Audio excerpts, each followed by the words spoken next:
देखो, निजामुद्दीन औलिया बड़े कमाई वाले महात्मा हुए दिल्ली में। निजामुद्दीन औलिया महात्मा थे। एक बार किसी ब्राह्मण के लड़के की शादी पड़ी और वो बहुत गरीब ब्राह्मण, जिसके पास ना खेती, ना गृहस्थी, ना नौकरी, ना धंधा, खाली पूजा पाठ करके जीवन यापन करने वाला लड़के की शादी पड़ गई। तो जिसके पास कुछ भी ना हो उसको कोई कर्जा भी नहीं देता है, ब्याज पे पैसा भी नहीं मिलता है, कोई ना कोई आधार देख के लोग पैसा देते। तो इसने बहुत कोशिश किया इधर उधर मांगने का, किसी ने मदद नहीं किया। तो बाद में किसी ने उसको संदेश दिया, तुम निजामुद्दीन औलिया के पास जाओ, वो महात्मा है और तुम्हारी मदद करेंगे। उनकी बात सुन के और वो निजामुद्दीन औलिया के पास दिल्ली में चला गया। समीप 2-4 किलोमीटर का दूरी था।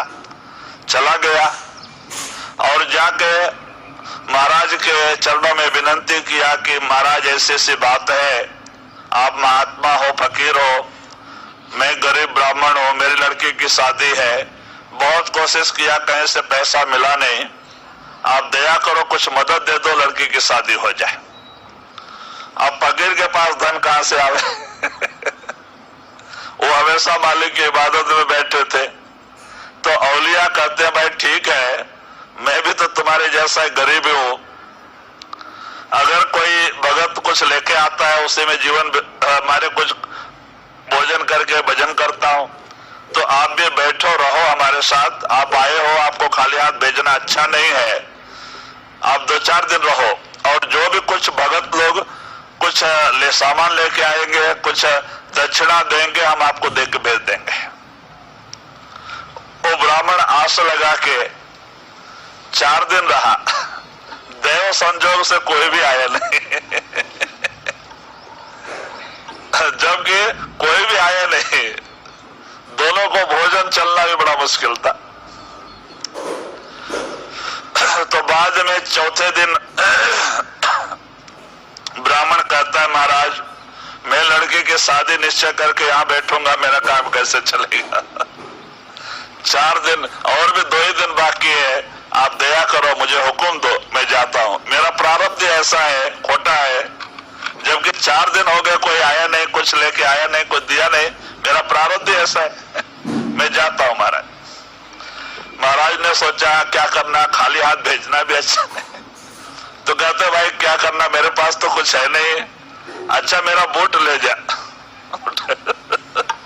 बूट लेके जा, कहीं रास्ते में इसको बेच के नाश्ता तो करके जा अब बेचारा करे क्या, प्रारब्ध तकदीर ही ऐसी है। तो उसी को कपड़े में लपेट के अपने बगल में रख के और पश्चाताप करते हुए चला के महात्मा समझ के गए, वहां भी कुछ मदद तो नहीं मिली बड़ा सोच में पड़ा था, बेचारा जा रहा था। करीब 8-10 किलोमीटर गया होगा कि आगे अमीर खुसरो, जो निजामुद्दीन औलिया का मुख्य शिष्य था, गुरुमुख शिष्य था, और वो अरबिया के नवाब के पास में मंत्री के पद में था।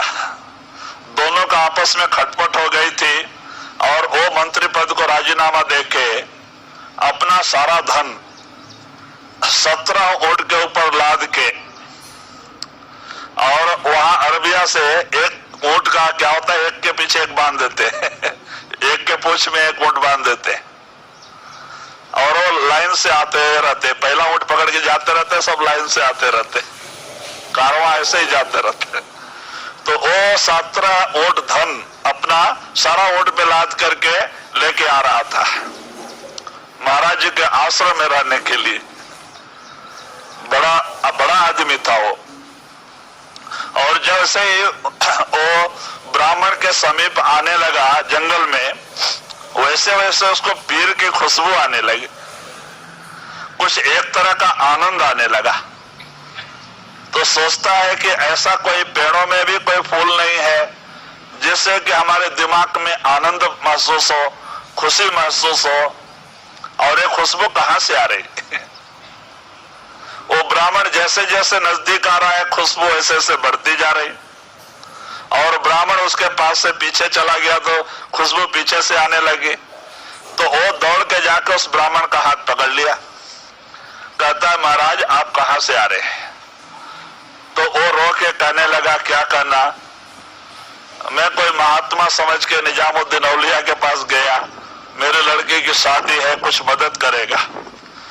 तो उन्होंने कहा भाई 4 दिन रहो, कोई कुछ लेके आएगा तो हम तुम्हारी मदद कर देंगे, लेकिन भाग्य मेरा ओछा, मैं 4 दिन रहा कोई भी नहीं आया।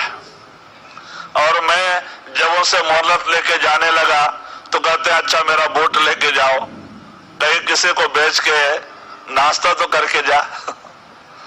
तो महाराज वो बूट मैं लेके जा रहा हूं, उन्हीं का बूट है। बोलता बताओ देखा पीर की गुरु का? बोलता वो इसी का सुगंध था क्योंकि वो कमाई वाला वो भी था, वो भी, उसकी भी रूह अंदर गई थी, गुरु प्रकट था उसका। तो कहता अच्छा भाई इसको तुम बेचोगे? महाराज पुराना बूट है जो आप समझो दे दो, मैं चाय पानी पी के चला जाऊंगा। तो अमीर खुसरो कहता भाई इसकी कीमत तो मैं नहीं दे सकता, हाँ जो मेरे पास है मैं उतना जरूर दे सकता हूं। तो कहता एक ऊंट मेरे जीवन निर्वाह के लिए एक ऊंट काफी है, ये 16 ऊंट धन मैं उस बूट की कीमत में दे रहा हूं। और सारे ऊंट का रस्सी खोल के माने जो अपने ऊंट के पीछे बांधा था 16 ऊंट की रस्सी उनके हाथ में दे दिया कि आप ले जाओ और अपना कारोबार कर लो, ये उस बूट की कीमत तो मैं नहीं चुका सकता, लेकिन मेरे पास इतना, ये मेरे जीवन के निर्वाह के लिए एक ऊंट काफी है, ले जाओ। ब्राह्मण बड़ा खुश हो गया और गया, और उसने शादी भी अच्छी तरह से किया, बड़ा रईस बड़ा आदमी बन गया उस स्थान पे।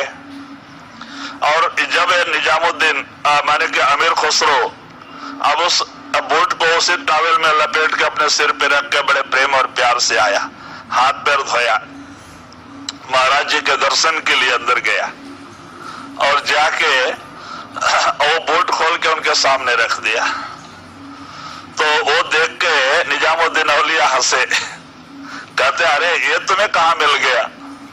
कहता महाराज मैंने खरीदा है। क्या कीमत दिया? 16 ऊंट धन। तो महाराज हंस के कहते तुम्हें बड़ा सस्ता मिल गया।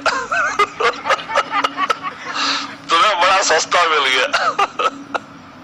तो उसने अपने उसको ये लगा लिया और बाद में वही वो अमीर खुसरो निजामुद्दीन के एक मुख्य शिष्य हुए और अपने बाद में उन्हीं को अपनी जगह बिठा के गए।